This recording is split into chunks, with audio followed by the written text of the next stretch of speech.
Hello friends, welcome back to my YouTube channel. स्वागत है आपका मेरे यूट्यूब चैनल पे। तो हम देख रहे थे इम्पोर्टेंट लेटर्स, जिसमें हमने फर्स्ट और सेकंड चैप्टर कवर कर लिया है और वो वीडियोस आपको मेरे चैनल पे अपलोडेड मिल जाएंगी, जिसमें हमने फर्स्ट और सेकंड चैप्टर के सारे इंपॉर्टेंट लेटर्स जो टेक्स्ट बुक के और दूसरे जो नॉन टेक्स्ट बुक के हैं वो भी हमने कवर किए। आज है हमारा chapter number 3 which is interdepartmental and employee related correspondence. हम इसके जो है सारे इंपॉर्टेंट लेटर्स वगैरह देखने वाले हैं। बेसिकली इसमें लेटर्स नहीं है, इसमें नोटिस, मेमो, सर्कुलर्स ये सब होगा, बट फॉर्मेट ऑलमोस्ट वगैरह सब सेम रहेगा। और कैसे लिखते हैं, क्या होता है, वो सब मैं आपको इस पूरी वीडियो में जानकारी दे दूंगा। तो चलिए बिना टाइम वेस्ट की शुरुआत करते हैं। मैं फ्रेंड्स आपको ऊपर से फॉर्मेट वगैरह ही बता दूंगा। पिछले 2 चैप्टर के वीडियोज़ में मैंने आपको बता दिया है अपन का कंटेंट वगैरह कैसे लिख सकते हैं, उसमें क्या क्या मेंशन कर सकते हैं एज पर टॉपिक। तो इसमें मैं आपको सिर्फ फॉर्मेट वगैरह बताता चलूँगा और ऊपर से सारी चीज़ें बता दूँगा। बाकी मैंने आपको दोनों वीडियोस में बताया फ्रेंड्स के अंदर आप जैसे भी कंटेंट चाहें वैसे एज पर क्वेश्चन फ्रेम कर सकते हैं। तो चलिए बिना देरी की शुरुआत करते हैं। Let's start our session. तो सबसे पहला जो है क्वेश्चन वो है, draft a letter in the form of notice asking an employee a clarification for not remaining present in the office during his duty hours. कि एक लेटर लिखिए नोटिस के फॉर्म में, जिसमें आप है अपने एक एम्प्लॉय से पूछ रहे हैं कि वो ऑफिस आवर्स में, मतलब ड्यूटी आवर्स में ऑफिस में क्यों नहीं थे। ऑफिस का टाइम चल रहा था तो वो ड्यूटी पे क्यों नहीं थे, रीज़न वगैरह आपको पूछना है। ये फ्रेंड्स आपका काफ़ी इंपॉर्टेंट लेटर है, आपके एक्सरसाइज का भी है और मार्च 22 में पूछा गया, बोर्ड का PYQ भी है, तो ध्यान रखिएगा। और फ्रेंड्स चलिए देखते हैं इसका लेटर। फॉर्मेट वही है, देखिए हेडिंग, यहाँ पे आपका फ़ोन नंबर, ईमेल ID भी आप लिख सकते हैं, यहाँ पे आपका खुद का एड्रेस, यहाँ पे सामने वाले का एड्रेस, यहाँ पे आपका सब्जेक्ट और यहाँ पे सैल्यूटेशन। चलिए मैं एक बार आपके लिए रीड कर देता हूँ सो that it can be easy for you. On 14th June 23, the departmental officers made an unexpected visit to this department. According to their report, your signature was daily registered. It means you were not on leave on 14th June 2023. The company did not send you out for any work on that day. Third, you were not present on duty at 11:30 o'clock. Fourth, as per observation of CCTV camera, you were in parking area with family friend for 30 minutes. Therefore, you are asked to give a clarification regarding your absence from duty within 7 days. If your explanation is not found satisfactory, you will be considered absent on that day and your salary will also be deducted for the same. Yours faithfully, जो नाम लिखा है person का, Amitabh Patil, for Anupam industries limited, manager HRD, HR department. यहाँ पे ये लिखा गया है कि डेट मेंशन की गई है और डिपार्टमेंट, और ये रीज़न बताया गया है कि डिपार्टमेंटल ऑफिसर्स ने अनएक्सपेक्टेड विजिट की थी डिपार्टमेंट की। आप चाहे तो ऐसा भी लिख सकते हैं कि नॉर्मल एक विजिट हुई थी, रूटीन विजिट, या कोई भी रीज़न लिख सकते हैं। जिसमें आपको हर वीडियोस में बताता हूँ कि रीज़न आप कोई भी लिख सकते हैं, बट वो टॉपिक के अराउंड ही, टॉपिक के जो है आसपास ही होना चाहिए। ये रीज़न बताया गया है कि डिपार्टमेंट ऑफिसर्स ने अचानक से जो है अनएक्सपेक्टेड विजिट की थी। उसमें क्या क्या फिर उन्होंने विजिट में क्या क्या देखा कि आपकी साइन थी, इसका मतलब आप आए थे लेकिन आप जो है उस टाइम पर प्रेजेंट नहीं थे। कंपनी ने आपको किसी काम से बाहर भेजा नहीं था और आप 11:30 को प्रेजेंट नहीं थे आपकी पोजीशन पे। और CCTV कैमरा के अकॉर्डिंग अपने फैमिली फ्रेंड के साथ 30 मिनट्स तक थे पार्किंग लॉट में। मतलब आपको काम पे होना चाहिए था, आप काम पे नहीं थे। अब ब्रेक टाइम में नहीं, वर्किंग टाइम में जो है अपने फैमिली फ्रेंड के साथ पार्किंग में बात कर रहे थे। तो आप उस फैमिली फ्रेंड से बात करने क्यों गए थे, क्या रीज़न था, वो जो है आपको बताना पड़ेगा 7 दिनों के अंदर। अगर आपका जो है एक्सप्लेनेशन सेटिस्फैक्ट्री नहीं है तो आपकी उस दिन की एब्सेंट कंसिडर की जाएगी और आपकी सैलरी भी डिडक्ट की जाएगी। फिर एंडिंग जैसे हम करते हैं फ्रेंड्स, वही योर्स फेथफुली, फिर आपका नाम, साइन, आपकी पोजीशन वगैरह वगैरह जो भी हम लिखते हैं एंड वही जो हर एक लेटर में सेम ही होता है। तो फ्रेंड्स ये रीज़न बताया गया है कि भैया ना अचानक से जो विजिट हुई थी उसमें ये चीज़ें पता चली जो मैंने आपको पॉइंट्स में बताई है। तो आप चाहें तो कुछ और रीज़न भी लिख सकते हैं कि अनएक्सपेक्टेड विजिट हमने की थी, या सर ने आके विजिट की थी, या हमने जो है CCTVs चेक किए थे, footages etcetera, what ever the reason है, कोई भी रीज़न लिख सकते हैं, बट वो रीज़न जो है टॉपिक के आसपास ही सराउंड करना चाहिए। तो आई होप फ्रेंड्स आपको ये क्लियर होगा। और अगर आपका ऐसे एक से ज़्यादा कंटेंट लिखना हो तो आप इस तरीके के लेटर्स, नोटिस वगैरह में सब पॉइंट वाइज आप लिख सकते हैं। पिछले लेटर्स में फ्रेंड्स हमने देखा कि है ना, हम एकदम लाइन टू लाइन लिख रहे थे, लेकिन अगर आपको अलग अलग रीजंस मेंशन करने हैं, अलग अलग चीज़ें मेंशन करनी है, तो आप इसे पॉइंट वाइज भी लिख सकते हैं। ये जो है अच्छा इंप्रेशन पड़ता है एग्जामिनर पे इसका, तो जो है वो अच्छे मार्क्स आपको दे सकता है। आई होप फ्रेंड्स ये क्लियर होगा आपको ये लेटर, ये जो कि नोटिस के फॉर्म में लिखा गया था। ऐसा भी लिखा जा सकता है कि letter in the form of notice, या फिर ये भी लिखा जा सकता है डायरेक्ट राइट ड्राफ्टर नोटिस। तो आपको सेम ही फॉर्मेट यूज़ करना है, सेम वे में ही लिखना है। अब फ्रेंड्स मैं जो है आपको अगले लेटर में, अगर वो नोटिस के फॉर्म में होगा तो आपको जैसे डीपली एक्सप्लेन नहीं करूंगा। मैंने आपको पिछले लेटर में बता दिया कि आपको किस वे में ड्राफ्ट करना है। मैं डायरेक्ट जो है आपको कंटेंट रिगार्डिंग कंटेंट रीड करके आपको बता दूंगा। फॉर्मेट आपको सेम फॉलो करना है, कंटेंट आपको सेम वे में लिखना है, बस कंटेंट क्या होगा वही मैं आपको बता दूंगा, so that we can save the time as much as possible. तो अगला है draft letter in the form of notice, मतलब हमें नोटिस ही लिखना है regarding the violation of discipline by an employee by not wearing identity card around his neck during the hours। कि office time के during उसने जो है आइडेंटिटी कार्ड नहीं पहना था एक एम्प्लॉय ने, उसके रिगार्डिंग जो आप उनको लेटर लिखिए। तो वही फॉर्मेट वही रहेगा, आप देख लीजिएगा फ्रेंड्स। जैसे मैंने बताया वही हेडिंग, यहाँ पे फ़ोन और ईमेल आईडी, यहाँ आपका एड्रेस, यहाँ सामने वाले का एड्रेस, देन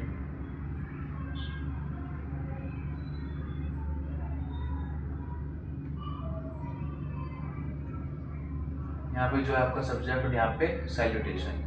फ्रेंड्स मैं आपके लिए रीड कर देता हूँ एक बार ये, so that it can be clear for you. According to rules and regulations of the company, it is mandatory for each and every employee to wear identity card during office hours. All the employees are instructed about it from time to time.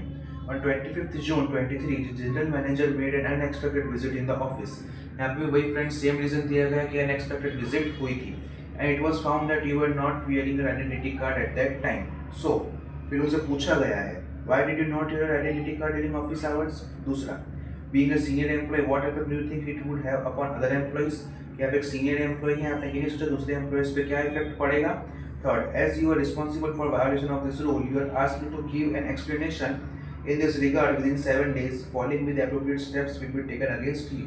देखो 7 दिनों के अंदर अंदर valid reason के साथ जो है आपकी इस इशू को जो है सॉल्व करना है। You are well aware of the fact that wearing identity card is necessary for the safety of employees and the organisation. आपको वेरी वेल अवेयर है कि आइडेंटिटी कार्ड हमें पहनना पड़ता है, एम्प्लॉयज़ की सेफ्टी के लिए भी है और ऑर्गेनाइजेशन की सेफ्टी के लिए भी है। तो इस नोटिस को जो है आप प्लीज़ सीरियसली लें, और फिर जो है हमें एंड कर देना वो योर्स फेथफुली के बेस। योर्स फेथफुली आपका नाम, साइन और रेजिग्नेशन। फ्रेंड इसमें सिंपली हमें यही लिखना है कि हमारा जो है वही अनएक्सपेक्टेड विजिट वाला रीज़न डाल सकते हैं। तो हमें पता चला कि आपने आइडेंटिटी कार्ड क्यों नहीं पहना है, फिर हमें ये लिखना है कि है ना आपको पता है आपने कंपनी के रूल को तोड़ा है, देन आप सीनियर एम्प्लॉय हैं, दूसरे एम्प्लॉय पे कैसा इंप्रेशन पड़ेगा वो लिख देना है। फिर आपको इसके लिए मतलब क्या क्या इश्यूज हो सकते हैं वो लिख देना है। सिंपली जो है आप ऐसा लिख देंगे कुछ पॉइंट्स में 3-4 में, थोड़ा सा ऐसे इंट्रोडक्शन दे देंगे और ऐसे एंडिंग कर देंगे। You can write a perfect letter and you can get full marks as well. Friends इस तरीके से जो है इस टाइप के लेटर्स को लिखा जा सकता है। फिर से मैं कह रहा हूँ फ्रेंड्स, आप कंटेंट थोड़ा चेंज कर सकते हैं बट पैटर्न ही रखिएगा, और जो है आप ट्राई कीजिएगा ऐसे पॉइंट वाइज वे में लिखें तो क्या अच्छा भी लगता है और अच्छे मार्क्स भी गेन होते हैं, इंप्रेशन भी अच्छा पड़ता है। चलिए फ्रेंड्स बढ़ते हैं अगले क्वेश्चन की तरफ, which is draft a circular giving instruction to teachers regarding speedy work of assessment of the decision to declare result earlier has already been taken. एक सर्कुलर लिखिए जिसमें आप इंस्ट्रक्शन दे रहे हैं टीचर्स को कि उन्होंने रिजल्ट देने का डिक्लेयर कर दिया है, बट जो काम वो है स्पीड से नहीं हो रहा है, तो इस बारे में जो है आप सर्कुलर लिखिए। तो मैं फ्रेंड्स आपको ये डीपली एक्सप्लेन कर देता हूँ सर्कुलर क्या होता है। ये आपका एग्जाम का क्वेश्चन है, इंपॉर्टेंट, ध्यान दीजिएगा। सर्कुलर में क्या होता है कि एक पर्सन जो है वो सारे ग्रुप को या सब एम्प्लॉयज़ को जो है एक साथ वो लेटर लिखता है जो कि सबके रिगार्डिंग होता है। ऐसे भी लिखा जाता है to all the employees of this department, या to all my evaluators, to all my friends, ऐसे करके सबको जो है टारगेट करके ये लिखा जाता है एक सिंगल कॉमन लेटर। तो कैसे लिखा जाता है मैं बता दूँ फ्रेंड्स। स्टार्टिंग में आप ऐसे हेडिंग दे देंगे, यहाँ पे फ़ोन नंबर और ईमेल आईडी भी आप लिख सकते हैं, देन यहाँ पे आपका एड्रेस राइट हैंड साइड पे, फिर यहाँ पे सब्जेक्ट और यहाँ पे डियर इवैल्यूएटर्स। यहाँ पे एक चीज़ चेंज है फ्रेंड्स, यहाँ पे टू करके सामने वाले का नहीं लिखा जाता है एड्रेस वगैरह, क्योंकि यहाँ पे जो है हर एक सारे लोगों को कॉमन लेटर लिखा जाता है, तो सीधा यही लिख दिया जाता है कि डियर इवैल्यूएटर्स या डियर एम्प्लॉयज़ एक्सेट्रा। अब मैं इसको फ्रेंड्स वही बस खाली ये पैटर्न में चेंज है, बाकी अंदर का कंटेंट आप अपने वे से भी लिख सकते हैं, जैसे मैं हर वीडियो में बता रहा हूँ। तो एक बार मैं रीड कर देता हूँ आपके लिए content, which is kindly take a note of circular of GHSEP which states that board has decided to declare result on the first week of May. Therefore, all of you are instructed to speed up the assessment work. No evaluator shall be allowed to remain absent without permission of moderator. Every evaluator will have to check the required number of answer sheets. The evaluation work should be done very carefully and no mistake should be made. Kindly cooperate in this work as we do not wish the students of Gujarat aspiring to study abroad or in the other states lose any opportunity. Yours faithfully, C. Natarajan, GSHEB Examination Coordinator. तो friends इस तरीके से ये letter है, इसमें ये दर्शाया गया है कि जो है आप प्लीज़ इस सर्कुलर को ध्यान दें, जिसमें हमने डिक्लेयर कर दिया कि हम मई के फर्स्ट वीक में रिजल्ट डिक्लेयर करने वाले हैं। आपको पता है फ्रेंड्स बोर्ड्स का रिजल्ट कैसे लिखा जाता है, कैसे डिक्लेयर होता है, वही बारे में बात की गई है कि है ना मई के फर्स्ट वीक को जो इनको रिजल्ट डिक्लेयर करना है, इसलिए सबको जो है स्पीड में काम करना पड़ेगा, स्पीड में चेकिंग करनी पड़ेगी। कोई भी इवैल्यूएटर अगर एब्सेंट रहना चाहे तो उसकी परमिशन एक्सेप्ट नहीं की जाएगी, और जो नंबर ऑफ आंसर शीट्स जितनी असाइन की गई है उतनी जो है चेक करके देनी ही पड़ेगी, और सब कुछ जो बिना मिस्टेक किए ठीक से चेक होना चाहिए। आप सब लोग प्लीज़ कोऑपरेट करें और ऐसा ना करें कि गुजरात की जो स्टडी वगैरह है, और अगर किसी को किसी और स्टेट में जाना है, किसी को कहीं अप्लाई करना है, किसी को कहीं अब्रॉड जाके पढ़ाई करनी है, तो वो जो है अपनी अपॉर्चुनिटी मिस कर दें। ऐसा हमें नहीं करना है। तो प्लीज़, तो मीन्स इसमें खाली यही बताया गया है फ्रेंड्स कि आप है ना उनको इंस्ट्रक्शन दी जा रही है कि जल्दी जल्दी वो काम करें, so that they can provide the result as early as possible. आप चाहें तो इसमें कुछ और भी मॉडिफिकेशंस कर सकते हैं, और सर्कुलर जो है वो मोस्टली ऐसे शॉर्ट कंसर्न ही होते हैं, टॉपिक पे बात होती है, और जो छोटा सा एक पेज का मोस्टली सर्कुलर आता है तो इतना ही लिखा जाता है, सर्कुलर में से ज़्यादा नहीं लिखा जाता है, लेटर से कम ही लिखा जाता है मोस्टली। फिर यहाँ पे जो कोई सैल्यूटेशन वगैरह नहीं दिया जाता है, सिर्फ ऐसे ही योर्स फेथफुली आपका साइन और आपकी पोजीशन लिख दी जाती है, बस एंडिंग लाइन वगैरह कुछ नहीं होती है। नॉर्मल खाली टॉपिक बात करके सर्कुलर को क्लोज कर दिया जाता है। और ये फ्रेंड्स आपके एक्सरसाइज का क्वेश्चन था, इंपॉर्टेंट था। आई होप आप समझ गए होंगे सर्कुलर को कैसे लिखा जाता है। कॉमन लोगों को टारगेट करके लिखा जाता है, पूरे ग्रुप को टारगेट करके लिखा जाता है, इंडिविजुअली नहीं लिखा जाता। तो आई होप आपको क्लियर होगा सर्कुलर के बारे में। अब चलिए बढ़ते हैं अगले क्वेश्चन की तरफ। अगला क्वेश्चन भी सर्कुलर ही है, तो मैं उसका फॉर्मेट वगैरह आपको एक्सप्लेन नहीं कर रहा हूँ, क्योंकि मैंने इस क्वेश्चन में कर दिया है। तो हम डायरेक्टली कंटेंट देखेंगे क्वेश्चन देख के। तो क्वेश्चन है, draft a circular for the employees of government hospital. Government hospital के एम्प्लॉयज के लिए सर्कुलर ड्राफ्ट करें to park their vehicles in allotted parking space given by the organisation. कि ऑर्गेनाइजेशन में जो पार्किंग स्पेस दी गई है, उसी पार्किंग स्पेस में जो है वो अपने व्हीकल्स पार्क करें, उस रिगार्डिंग उनको बताता हुआ सर्कुलर लिखिए। ये फ्रेंड्स काफ़ी इंपॉर्टेंट है, एक्सरसाइज का भी क्वेश्चन है, और मई 21 में पूछा गया बोर्ड का PYQ भी है, तो ध्यान दीजिएगा। फॉर्मेट वही रहेगा, मैं फिर से डिस्कस नहीं कर रहा हूँ फ्रेंड्स, और मैं इसका कंटेंट क्या आपको पूरा रीड नहीं कर रहा हूँ, खाली मैं आपको इतना बता दूँ, मेन बता देता हूँ कि आपको कंटेंट में क्या क्या इंक्लूड करना है और आप क्या क्या इंक्लूड कर सकते हैं। तो अगर मैं रीड करूँगा फ्रेंड्स, आपको वैसे भी लाइंस ये सब डिटो नहीं लिखनी है, आपको खाली कंसेप्ट के हिसाब से ही अपना सर्कुलर फ्रेम करना है। तो रीड करने का कोई मतलब नहीं है, अगर मैं आपको कंसेप्ट बता दूंगा तो आप ऑटोमेटिकली जो है लाइंस क्रिएट कर पाएंगे।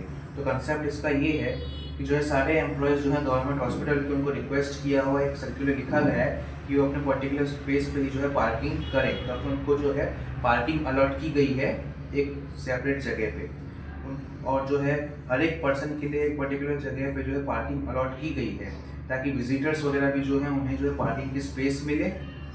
Sign boards indicating parking place for all people have been put at the respective places. हर जगह पे पार्किंग बोर्ड्स लगाए हुए हैं, तो उस जहाँ जो चीज़ मेंशन की हुई है, जहाँ पे जिसकी पार्किंग है, प्लीज़ आप वहीं पे अपनी पार्किंग करें, ताकि दूसरे लोग जो हैं उन्हें इनकन्वीनियंस फील ना हो, उन्हें इरिटेशन फील ना हो कि इनकी पार्किंग में गाड़ी लगी हुई है, तो कॉन्फ्लिक्ट्स क्रिएट ना हो। प्लीज़ अपनी पार्किंग में ही रहें, अपने एरिया में ही रहें। Therefore, concerned people are requested to park their vehicles at the places mentioned above in the order to avoid inconvenience. If you do not park your vehicle as per instruction, then hospital did not take any responsibility of your vehicle. अगर आप instruction के according अपने ही place पे parking नहीं करते हैं, तो ये हॉस्पिटल की जिम्मेदारी नहीं है अगर आपकी गाड़ी को कुछ हो जाता है तो प्लीज़ जो है अपने अलॉटेड एरिया में ही पार्क करें, ताकि जो दूसरे लोगों की जहाँ पे पार्किंग है वो वहाँ पे पार्क कर सकें, कोई कॉन्फ्लिक्ट क्रिएट ना हो, आपकी गाड़ी को भी नुकसान ना हो, लोगों को भी नुकसान ना हो। तो एक रिक्वेस्ट करता हुआ जो है सर्कुलर है, जो गवर्नमेंट हॉस्पिटल के एम्प्लॉयज़ को लिखा जा रहा है। फिर एंडिंग वही वैसे ही करते हैं फ्रेंड्स, जैसे हर लेटर में करते आ रहे हैं। योर्स फेथफुली, आपका नाम, आपकी साइन और आपकी पोजीशन। इस तरीके से ये हम लिख सकते हैं। फिर से फ्रेंड्स मैं कह रहा हूँ कि आप इसमें कोई एक अपने हिसाब से भी लिख सकते हैं, एक सिचुएशन भी डाल सकते हैं कि रिसेंटली जो एक पर्सन आया था, उन्हें पार्किंग करनी थी बट आपने इरेगुलर वे में पार्किंग की हुई थी, जिसकी वजह से उन्हें प्लेस नहीं मिली, जो जिसकी वजह से कॉन्फ्लिक्ट क्रिएट हो गया था। तो प्लीज़ आपसे रिक्वेस्ट है कि पार्किंग स्पेस में ही पार्किंग करें। ऐसा करके आप कोई रीज़न भी डाल सकते हैं, नहीं तो सबको इंस्ट्रक्ट करता हुआ एक ऐसा नॉर्मल सर्कुलर भी लिख सकते हैं। मैं बार बार बता रहा हूँ फ्रेंड्स, आप जो है प्रॉपर वे में फॉर्मेट फॉलो करें और जो भी टॉपिक आपको दिया गया है उसके सराउंडिंग में ही लिखेंगे, वेदर इस लेटर, सर्कुलर, मेमो जो भी है, तो आपको मार्क्स गेन करना भी ईजी होगा और एक स्टैंडर्ड और प्रोफेशनल लेटर या मेमो भी आप लिख सकते हैं। तो आई होप फ्रेंड्स आपको ये वाला भी क्लियर होगा सर्कुलर। चलिए बढ़ते हैं अगले क्वेश्चन की तरफ, which is draft a memo to all the branches of Megh Malhar chemicals company to submit the quarterly report. ये क्वार्टरली रिपोर्ट सबमिट करनी है ऐसे मेघ मल्हार केमिकल्स कंपनी को, जो है आप एक मेमो लिखिए कि क्वार्टरली रिपोर्ट जो है सबमिट करनी है, उसका इंस्ट्रक्ट करता हुआ एक मेमो लिखिए। तो फ्रेंड्स इसका जो है आंसर इस प्रकार से होगा। यहाँ पे एक्सरसाइज का क्वेश्चन है तो ध्यान दीजिएगा। यहाँ पे हेडिंग, मेमो में पहले यहाँ पे हेडिंग, फिर यहाँ पे टू आप किसको लिख रहे हैं, फ्रॉम कौन लिख रहा है, यहाँ पे रेफरेंस नंबर और यहाँ पे आपकी डेट। फिर यहाँ पे जो है आपका सब्जेक्ट आ जाएगा। फिर यहाँ पे ऐसे लिख सकते हैं आप, all the branch members are informed that they have to submit a quarterly report regarding the following. ये लाइन आप कॉमन रख सकते हैं, खाली जो टॉपिक दिया है वो यहाँ पे आप वो टॉपिक इंक्लूड कर सकते हैं। फिर पॉइंट्स वाइज में आपको लिखना है कि जो है रिपोर्ट वगैरह आपको सबमिट करनी है, ये इन्फॉर्म करता हुआ है। रिपोर्ट वगैरह में क्या क्या सबमिट करना है ये भी आप इंक्लूड कर सकते हैं, like cash and credit sale of branch, list of creditors and debtors, list of employee who remain absent for more than 3 days, quarterly telephone and electricity bill. ऐसे जो भी चीज़ें सबमिट करनी है उसका जो है आप यहाँ पे एक लिस्ट बना के दे सकते हैं। फिर यहाँ पे आप थैंक यू लिख के आपका नाम, पोजीशन और साइन कर सकते हैं। यहाँ पे चाहे तो सीसी लिख भी सकते हैं, सीसी चाहे तो ना भी लिखे तो भी चलेगा, लेकिन सीसी लिख दें तो अच्छा, ताकि ऐसा लिखा जा सके सारे एम्प्लॉयज़ को जो है लेटर पहुँच जाना चाहिए। यहाँ पे सीसी लिख दें तो अच्छा, अगर भूल भी जाए तो इट्स नॉट अ पार्ट, आपको जो है इसी कंटेंट पे ध्यान देना है, इस वे में लिखना है। यहाँ पे टू, यहाँ पे फ्रॉम, यहाँ पे रेफरेंस नंबर, ये बहुत इंपॉर्टेंट है, रेफरेंस नंबर आपको लिखना ही पड़ेगा, आप कोई भी बना के लिख सकते हैं। And your date, here subject and here points. ये पॉइंट्स आप कोई भी लिख सकते हैं, कुछ भी लिस्ट कर सकते हैं, डजंट मैटर। तो आई होप फ्रेंड्स आपको मेमो भी क्लियर होगा कैसे लिखा जाता है। फॉर्मेट खाली इसका ध्यान रखिए, बाकी अंदर का कंटेंट आप लेटर जैसा भी लिख सकते हैं, that does not create any issue. I hope friends आपको ये वाला भी क्लियर होगा। ये आपका एक्सरसाइज का मेमो था। चलिए बढ़ते हैं अगले क्वेश्चन की तरफ। अगला क्वेश्चन है फिर से, draft a letter from sales department in the form of memo. फिर से वही मेमो लिखना है, इस है ना, जिसमें उनको लास्ट 2 महीने की सेल प्रोसीजर के बारे में इंफॉर्मेशन देनी है। ये भी फ्रेंड्स आपके एक्सरसाइज का क्वेश्चन है, इंपॉर्टेंट, तो ध्यान दीजिएगा। फॉर्मेट वही रहेगा, यहाँ पे टू, फ्रॉम, यहाँ पे आपका रेफरेंस नंबर, डेट और सब्जेक्ट। अंदर का कंटेंट देख लीजिए कैसा है। हमारे our department has prepared a website to sell our products online. Aggressive campaign was done to promote sales. As a result, we received bulk quantity orders from 3 government departments and a foreign company. More focus was given to achieve the target in the current financial year. Promotional activities carried out in few territories. In new territories. Cash and credit sales of month and March and February. ये जो है आपको ऐसी points include करने हैं। आप कोई और पॉइंट्स भी लिख सकते हैं कि कैश एंड क्रेडिट की सेल्स जो है इंक्लूड की गई है, और फिर जो सेल्स जो है बहुत अच्छा हुआ है, कितने % का ग्रोथ हुआ है, कौन सा प्रोडक्ट कितना बिका है, ऐसा भी आप जो है लिख सकते हैं। और स्टार्टिंग में फ्रेंड्स जो है यहाँ पे हेडिंग लिखना मत भूलिएगा, मैं आपको बताना रह गया, बट यहाँ पे आप अपनी कंपनी का हेडिंग ज़रूर लिखिएगा। फिर यहाँ पे आप चाहें तो सीसी लिख सकते हैं, यहाँ पे जनरल मैनेजर को सीसी कर रहा है, दैन यहाँ पे आपका नेम, आपकी पोजीशन, आपकी साइन। आई होप फ्रेंड्स आपको ये भी क्लियर होगा कि मेमो कैसे लिखा जाता है। तो चलिए बढ़ते हैं अगले क्वेश्चन की तरफ, विच इज क्वेश्चन नंबर 7।